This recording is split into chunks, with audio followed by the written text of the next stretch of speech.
Question number 8 का जो solution है वो क्या कहता है उसके बारे में समझते हैं। क्वेश्चन नंबर 8 कहता है calculate the mole fraction of benzene. क्या निकालना है? मोल फ्रैक्शन को बताया था ना मैंने, काई से डिनोट करते हैं। बेंजीन का है मतलब C6H6 का है। तो क्वेश्चन हमसे ये पूछ रहा है कि मोल फ्रैक्शन ऑफ बेंजीन क्या होगा। अच्छा, क्या दिए हुआ है और भी जान लेते हैं चीजें। In solution containing 30% by mass in carbon tetrachloride, मतलब कि सॉल्यूट ये है और सॉल्वेंट है हमारा कार्बन टेट्राक्लोराइड। तो कह रहा है कि 30% by mass 30% by mass of benzene is present in the solution. ठीक, तो कोई सॉल्यूशन है और उसमें 30% बाई मास बेंजीन घुला हुआ है, ठीक है ना, और वो भी सॉल्यूशन किसके किसके मिलने से बना हुआ है, तो याद रखना है बेंजीन और कार्बन टेट्राक्लोराइड के मिलने से बना हुआ है। ये क्वेश्चन कह रहा है, राइट। सो अब आगे बढ़ते हैं हम लोग। अगर हम मान लेते हैं let the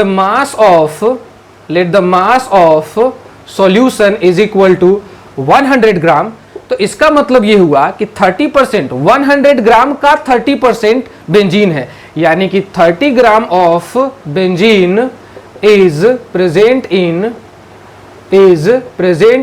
100 gram of solution. ऐसा तो हम बोल ही सकते हैं ना, बिल्कुल बोल सकते हैं, right.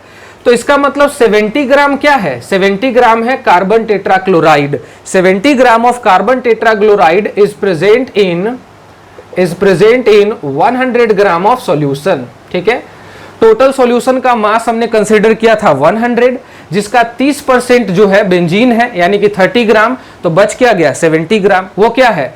Of course carbon tetrachloride का मास है। तो ये सब कुछ हमें पता है, ठीक। अब क्या चाहिए? मोल फ्रैक्शन निकालने के लिए, किसी भी सब्सटेंस के मोल फ्रैक्शन को निकालने के लिए उसका नंबर ऑफ मोल चाहिए, है ना। तो कैसे निकलेगा वो फाइंड आउट हम लोग कर लेते हैं। तो नंबर ऑफ मोल बिना मास और मोलर मास के नहीं निकलता है। तो मास तो हमें सबका पता है, मोलर मास चलो फाइंड आउट कर लेते हैं। तो मोलर मास ऑफ बेंजीन यानी कि C6H6 इज इक्वल टू क्या हो जाएगा? 12 ग्राम इंटू 6, 6 कार्बन है और हर कार्बन का मास 12 ग्राम होता है, plus 1 gram into 6 is equal to 72 plus 6, यानी कि 78 ग्राम पर मोल आ गया। किसका मोलर मास? बेंजीन का, राइट। अब हम क्या करेंगे? Molar mass of carbon tetrachloride निकालेंगे। कार्बन का हो जाता है 12 ग्राम प्लस क्लोरीन का हो जाता है 35.5 ग्राम इंटू 4 क्लोरीन है तो 4 से मल्टीप्लाई कर देंगे। तो कितना आ जाएगा इसका? इसका आ जाएगा 142 ग्राम इन चारों का, ठीक है ना। और 12 ग्राम आ गया हमारा कार्बन का। तो टोटल कितना हो गया? 4, 5 और 154 ग्राम पर ml आ गया, ठीक है ना, पर मोल आ गया। यानी कि ये हो गया molar mass of carbon tetrachloride, ठीक है। ये पता चल गया, मास, मोलर मास, ये सब कुछ पता चल गया। अब क्या चाहिए? तो मोल फ्रैक्शन निकालने के लिए जो मोस्ट इंपॉर्टेंट चीज चाहिए वो चाहिए नंबर ऑफ मोल्स। तो number of moles of benzene पहले हम लोग निकालेंगे। Number of moles of benzene is equal to, formula होता है मास ऑफ बेंजीन यानी कि mass of C6H6 divided by molar mass of benzene. तो बताओ मास ऑफ बेंजीन कितना है? 30 ग्राम है ना। मोलर मास ऑफ बेंजीन तुमने कितना निकाला है? 78 ग्राम पर मोल।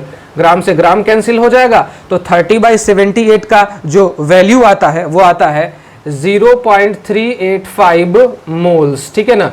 ये हो गया हमारा number of mole of benzene, right. उसी तरीके से हम लोग क्या करेंगे? नंबर ऑफ मोल किसका निकालेंगे? कार्बन टेट्राक्लोराइड का। तो क्या निकालेंगे हम? Mass of carbon tetrachloride divided by molar mass of carbon tetrachloride.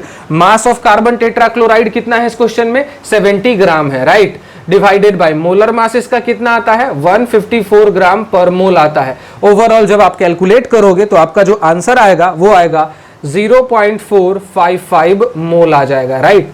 तो ये आएगा, ये इंडिविजुअली मोल आया। अब मोल फ्रैक्शन निकालने के लिए total number of moles of the solution निकालना जरूरी है। Number of moles of total mixture is equal to हो जाएगा number of moles of benzene plus number of moles of carbon tetrachloride, which is कितना है? 0.385 प्लस 0.455 इज इक्वल टू कितना हो जाएगा? 5 5 10, 8 5 13 और 1 14 का 4 कैरी 1 3 और 4 7 8, यानी कि 0.840 मोल्स आ गया। Total mole of the solution आया। हमें क्या निकालना था? मोल फ्रैक्शन ऑफ बेंजीन निकालना था। तो जैसा कि हम जानते हैं कि जिस चीज का भी मोल फ्रैक्शन हमको निकालना होता है उसका नंबर ऑफ मोल हम लोग ऊपर लेते हैं और नीचे total number of moles of the solution लेते हैं। Number of mole of benzene कितना है 0.385 मोल है, डिवाइडेड बाय टोटल कितना आपने निकाला है 0.840 मोल निकाला है आपने, तो कितना हो जाएगा 385/840। इसका जो ओवरऑल मोल फ्रैक्शन का जो वैल्यू आता है वो आता है 0.458 ये आता है, ठीक है ना। और मोल फ्रैक्शन का कोई यूनिट नहीं होता, याद रखना।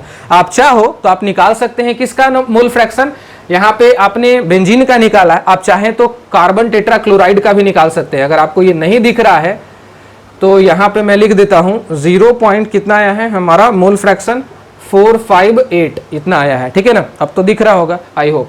उसके बाद mole fraction of carbon tetrachloride हमें निकालना है, तो क्या करना होगा, number of mole of carbon tetrachloride nominator में और डिनोमिनेटर में total number of mole. Tetrachloride का मोल कितना आया था 0.455 divided by 0.840 is equal to इसका जो ओवरऑल वैल्यू आएगा वो आएगा 0.542।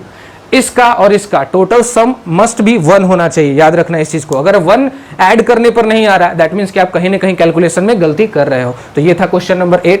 अगले क्वेश्चन की तरफ बढ़ते, क्वेश्चन नंबर 9।